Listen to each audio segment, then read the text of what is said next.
स्त्री म्हणजे सामर्थ्य, स्त्री म्हणजे शक्ती, स्त्री म्हणजे प्रतिभेचं मूर्तिमंत स्वरूप. महा एमटीबीच्या सर्व माता भगिनींना जागतिक महिला दिनाच्या खूप खूप शुभेच्छा.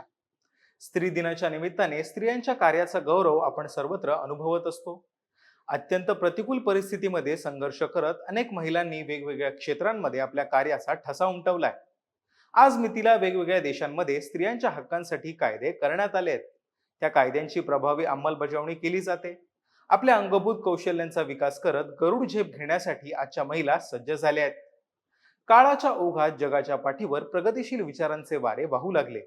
परंतु एकेकाळी स्त्रियांच्या मानेवर अनेक चुकीच्या रूढी प्रथांचं जोखड होतं. हे जोखड उतरवण्यासाठी समाज सुधारकांच्या अनेक पिढ्या खर्ची झाल्या. परंतु या कठीण परिस्थितीमध्ये सुद्धा अशा काही स्त्रिया जन्माला आल्या ज्यांनी आपल्या कर्तृत्वातून काळाच्या पटावर स्वतःची वेगळी छाप सोडली. मंडळी, आज मी तुम्हाला गोष्ट सांगणार आहे अशाच एका मुलीची. वयाचे 21 वर्ष पूर्ण होण्याआधीच या मुलीने अनेक कविता लिहिल्या होत्या. फ्रेंच भाषेतील अनेक कवितांचा अनुवाद सुद्धा तिने केला. एवढंच नाही तर रामायण आणि महाभारतातील काव्य या मुलीने साता समुद्रा पार नेलं. कोण होती ही मुलगी? या प्रतिभा संपन्न मुलीचं आयुष्य नेमकं कसं होतं हेच जाणून घेऊया आज या व्हिडिओच्या माध्यमातून. नमस्कार, मी मुकुल आव्हाड आणि कॅमेरावर आहेत नितेश काळे. महा एमटीबी मध्ये आपलं स्वागत. 19व्या शतकाच्या सुरुवातीला आपला भारत देश वसाहतवादी इंग्रजांच्या कचाट्यात सापडला होता. व्यापाराचा मुखवटा चढून आलेल्या इंग्रजांनी हळूहळू संपूर्ण भारतावर आपलं वर्चस्व प्रस्थापित केलं. इंग्रज भारतात आले आणि भारताच्या सांस्कृतिक अवकाशावर त्यांनी कब्जा मिळवला. नवीन शिक्षण पद्धती राबवायला सुरुवात केली. सोबतच ख्रिस्ती धर्मगुरू आणि त्यांच्या आचार विचारांचा पगडा सुद्धा भारतातील लोकांच्या मनावर होऊ लागला. पश्चिम बंगाल आणि विशेषतः आजचं कलकत्ता ही एकेकाळी इंग्रजांच्या सत्तेची राजधानी होती. याच राजधानीमध्ये 4 मार्च 1856 मध्ये तरुलता दत्त या मुलीचा जन्म झाला. एका प्रगतिशील विचारांची बांधिलकी असणाऱ्या घरामध्ये तरुलता यांचा जन्म झाला. बंगालच्या या दत्त कुटुंबावर ख्रिस्ती धर्माचा पगडा होता.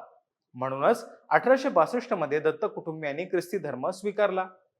तरुलता दत्त यांचे वडील गोविंदचंद्र दत्त यांना भाषाशास्त्र, कविता या सर्व गोष्टींची आवड होती. मुलींनी सुद्धा शिक्षण घ्यायला हवं या प्रगतिशील विचारांचे ते होते. म्हणूनच तरुलता दत्त आणि त्यांची बहीण अरू यांच्या शिक्षणावर त्यांनी भर दिला. म्हणूनच अत्यंत कमी वयात तरुलता यांना बंगाली, इंग्रजी, फ्रेंच, संस्कृत या भाषा अवगत होत्या. 1869 साली म्हणजेच तरुलता दत्त यांच्या वयाच्या 13व्या वर्षी त्यांचं कुटुंब युरोपला स्थलांतरित झालं. अत्यंत कमी वयात त्यांनी कॅम्ब्रिज विद्यापीठात शिक्षणाला सुरुवात केली. युरोपमध्ये केलेल्या प्रवासामुळे तरुलता दत्त यांची जीवनदृष्टी पूर्णतः बदलून गेली. फ्रेंच कविता आत्मसात करत करत त्या कवितांचा अनुवाद सुद्धा त्या करू लागल्या. युरोपच्या साहित्याशी तरुलता दत्त एकरूप होत होत्या, पण त्यांनी आपली भारतीय मुळं कधीही तोडली नाही. A sheaf gleaned in French fields नावाचा त्यांचा पहिला कविता संग्रह 1876 मध्ये प्रकाशित झाला. फ्रेंचमध्ये केलेल्या कविता त्यांनी इंग्रजीत भाषांतरित केल्या. केवळ युरोपच नव्हे तर भारतात सुद्धा या काव्य संग्रहाचं उत्साहाने स्वागत करण्यात आलं. परंतु हे भाषांतर करून तरुलता यांना थांबायचं नव्हतं. रामायण, महाभारत ही महाकाव्य भारतीय संस्कृतीचं दर्शन घडवणारी रत्न आहेत. आपल्या भारतातील हा मोलाचा ऐवज त्यांना जगाच्या समोर मांडायचा होता. म्हणूनच रामायण आणि महाभारतातील कथांच्या आधारे त्यांनी इंग्रजीमध्ये कविता रचल्या. भारतातील पौराणिक कथा त्यांनी इंग्रजीमध्ये कवितेच्या रूपात मांडल्या. परंतु दुर्दैवाने नियतीच्या मनात दुसराच विचार होता. 30 ऑगस्ट 1876 रोजी तरुलता दत्त यांनी अखेरचा श्वास घेतला. क्षयरोगामुळे त्यांचा मृत्यू झाला. त्यांच्या पश्चात 1882 साली त्यांच्या इंग्रजी कविता संग्रहाचं प्रकाशन झालं. या काव्य संग्रहाचं नाव होतं in ancient ballads and legends of Hindustan. प्रतिभेचे आणि सर्जनशील लेखनाचे कसे योगायोग जुळून येतात ना. 1876 साली तरुलता दत्त यांचा पहिला कविता संग्रह प्रकाशित झाला आणि नेमकं त्याच वर्षी अमर जीबान हे राजसुंदरी देवी यांचं आत्मचरित्र सुद्धा प्रसिद्ध झालं होतं. भारतीय महिलेने लिहिलेलं ते पहिलं आत्मचरित्र होतं. एका प्रकारे स्त्री मुक्तीचा जागरच या निमित्ताने सुरू झाला असं म्हटल्यास वावगं ठरणार नाही.